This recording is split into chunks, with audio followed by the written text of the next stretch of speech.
Bonjour à tous et bienvenue sur Info TV dans le plus de l'info, l'émission qui vous aide à décrypter et à comprendre l'actualité avec ses reportages et ses infographies réalisées par nos soins.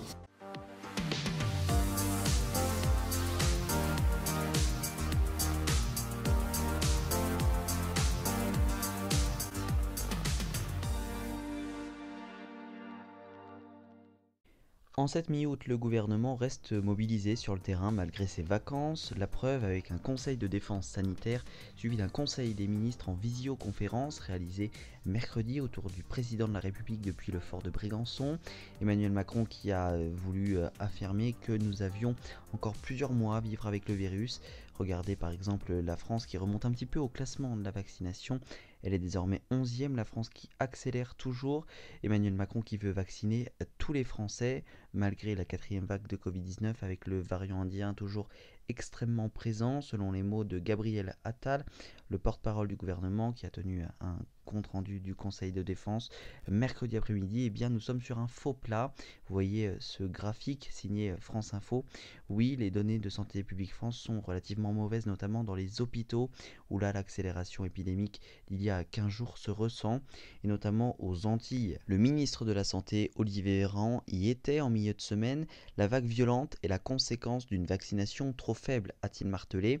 La situation sanitaire est sans commune mesure avec ce que nous avons pu avoir au cours des vagues précédentes, selon le ministre de la Santé, qui a également critiqué les pancartes extrêmement bariolées, les motifs parfois extrêmement douteux, voire complètement crades. Je cite les propos du ministre de la Santé à propos des manifestations, notamment des manifestations encore ce samedi contre le vaccin, contre le pass sanitaire.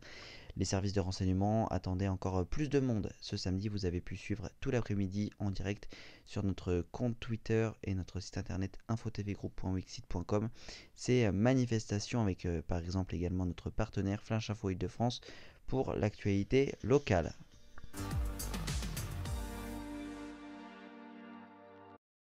Le mois de juillet a été le plus chaud jamais enregistré sur Terre malgré un temps extrêmement maussade en France à cause d'une goutte froide d'après les instituts. Et bien place à la canicule avec des températures extrêmement fortes notamment dans la Drôme, l'Occitanie et bien évidemment le sud-est du pays avec, vous le voyez, ces très fortes températures, près de 37 degrés, 40 degrés même cet après-midi.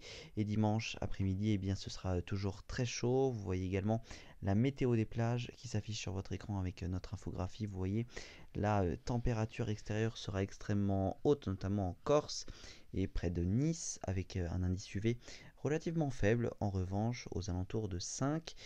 Et puis dès lundi en revanche, eh bien, ça ne va pas durer puisque la pluie va refaire son grand retour avec le froid et les températures peu de saison, notamment dans le nord du pays avec une baisse de moins 10 degrés en moyenne. En revanche, dans le sud du pays, notamment dans le sud-est, eh bien, ça va réussir à se maintenir pour quelques jours.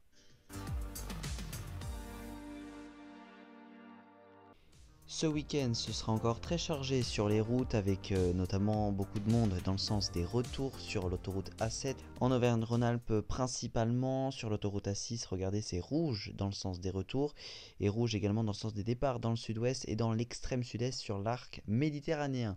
Demain, ce sera plutôt orange dans le sens des retours. Mais attention, que vous soyez en direction des vacances ou de retour à la maison, il faut bien évidemment réviser sa voiture avant de partir, vérifier les niveaux, avoir des masques, du gel hydroalcoolique et potentiellement son passe sanitaire si vous voulez manger dans un restaurant d'une aire d'autoroute par exemple.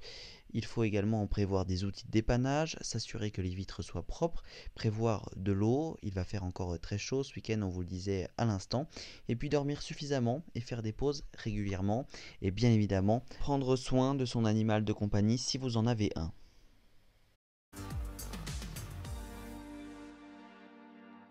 Enfin, on termine ce numéro avec une note sportive après le football, l'Euro 2020, le cyclisme avec le Tour de France et les Jeux Olympiques de Tokyo. Eh bien, place désormais encore une fois au football avec la reprise de la Ligue 1. Ce soir, le PSG joue par exemple contre Strasbourg. Le PSG qui compte un nouveau membre dans son équipe après Neymar et Mbappé. Eh bien, place à Lionel Messi, Léo Messi qui est venu cette semaine avec un accord commercial extrêmement impressionnant. Il portera désormais le numéro 30. Les sponsors se l'arrachent et Messi au PSG, c'est donc officiel après plusieurs jours de transactions. Il a tenu une conférence de presse mercredi à 11 h. Le club devient plus grand, nous respectons les règles financières du fair play financier. Sur le plan commercial, les chiffres ont considérablement augmenté d'après le responsable du Paris Saint-Germain, les supporters qui s'arrachent le maillot de la superstar argentine.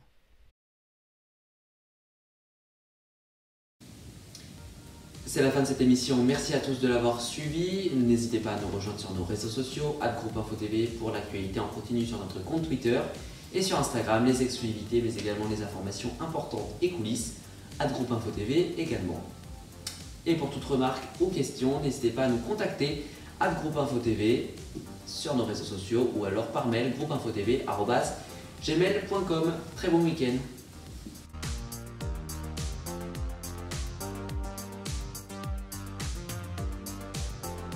Tout l'été, InfoTV vous accompagne. La semaine prochaine, vous allez pouvoir retrouver les meilleurs moments de toutes nos interviews dans une émission spéciale. Également disponible sur notre site internet infotvgroup.wixsite.com/infotv, toutes nos émissions de podcast. Avec la météo des plages, l'infotrafic, InfoTV vous accompagne également au quotidien et en direct sur toutes ces plateformes. Plus d'informations sur notre site internet avec également le programme télé de vos soirées, la grille de nos programmes, des articles par jour sur les grands thèmes de l'actualité, détaillés et analysés, ainsi qu'une mini-série d'articles sur les grands événements de la saison. Chaque jeudi matin, on revient sur les grands thèmes de l'actualité.